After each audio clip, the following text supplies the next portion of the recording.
There's this fear spreading everywhere, not just in schools, but in our professional lives too. It's this idea that AI is just making us dumber, that it's destroying our ability to think. But what if we've been looking at this all wrong? Today, we're going to reframe this whole conversation. We're not talking about a tool that replaces our brains. We're talking about a gym to make them stronger. So this is the big question, right? Is this new technology an elevator that lets us just skip the climb, avoiding all the hard work that actually leads to growth? Or is it a cognitive gym, a place where we can build our mental strength? It's the exact same tool, but depending on how you use it, you get two totally radically different outcomes. And look, this isn't just some fluffy metaphor. The stakes are absolutely real. MIT did this research that found people who leaned really heavily on AI for writing, well, they showed weaker neural connectivity. We're talking measurable declines on cognitive tests after just 4 months. The technical term for it? Cognitive atrophy. It's just like a muscle, If you stop working it, it gets weaker. AI is offering us the most tempting shortcut in history, but just mindlessly taking it comes at a really steep cost. So if the problem is atrophy, the solution isn't to just ban the tech. No way. The solution is to change how we use it. It's time to completely reframe our relationship with AI. So, welcome to the Cognitive Gym. This is where it gets really interesting because AI is basically just an amplifier. If your goal is to avoid effort, that's the elevator approach, AI will help you do that, and it'll do it brilliantly.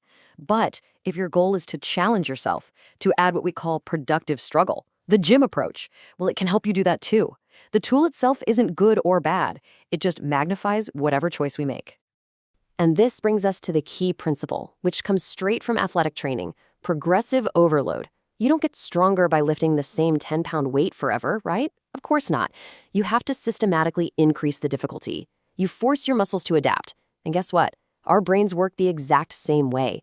Real learning happens right at the edge of our ability. It's that sweet spot where we feel a little confused, a little challenged. That feeling isn't failure, it's literally the signal that growth is happening. Okay, so theory's great, but how do we actually put this idea of progressive overload into practice? Let's get into the workout itself. I'm going to walk you through 2 really powerful, really practical exercises that will turn AI from a shortcut into a sparring partner. First up, we've got something called the hostile review board, and this is a total game changer. Instead of asking AI to write for you, you're going to ask it to argue with you.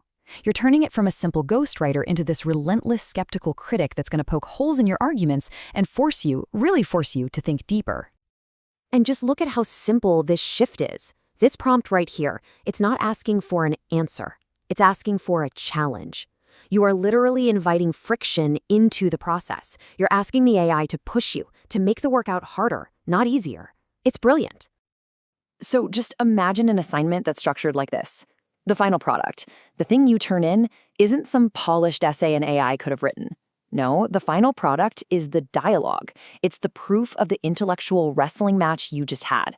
The focus completely shifts from the shiny, finished answer to the messy, beautiful process of actually thinking and learning. All right, now for our second workout. And this one builds what might be the single most critical skill for the 21st century, verification. We call it the AI audit.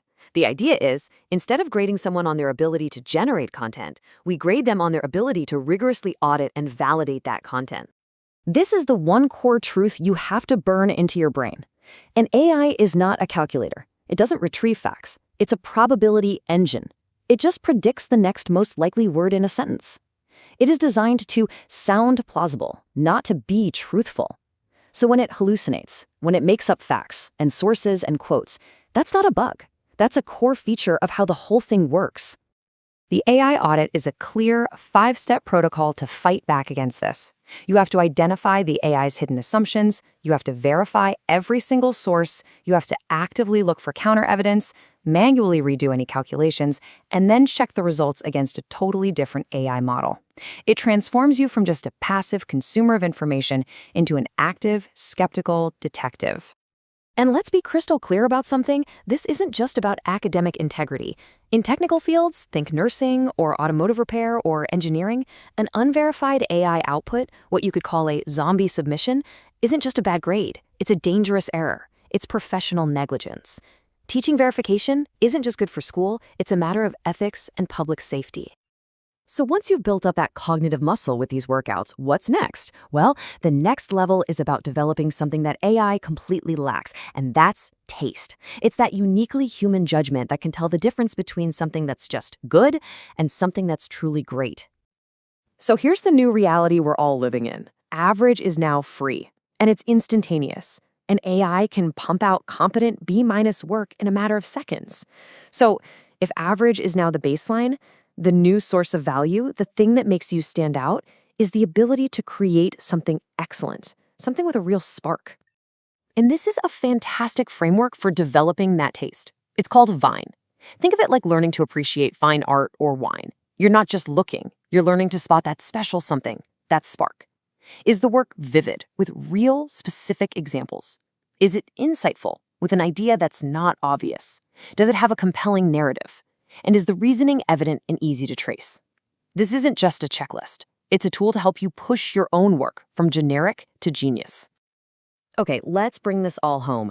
These tools and techniques, they're incredibly powerful, but they only work if they're built on the right foundation. This is about more than just skills. This is about adopting a whole new identity for a world that simply never stops changing. I think we've all been trained in one way or another to be the know-it-all, the expert who has all the answers. But in an age of constant change, that identity is a trap. The future belongs to the learn-it-all, the person who embraces humility, who is willing to be a beginner again and again, and who actively seeks out the edge of their own ability.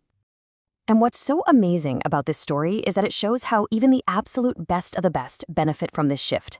The surgeon, Atul Gawande, introduced a simple checklist, a quote-unquote dumb tool for really complex surgeries, and the results were just staggering. Major complications dropped by 36%.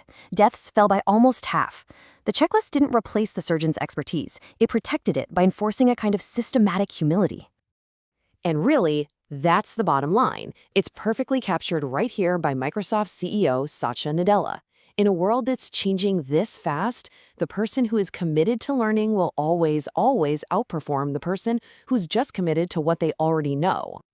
So the most important thing is to reframe how we feel about learning. That discomfort, that confusion, that feeling of being a total beginner, that's not a signal to stop. It's the exact opposite. It is the neurological signature that your brain is literally building new connections. It's what growth actually feels like. And that brings us to our final question.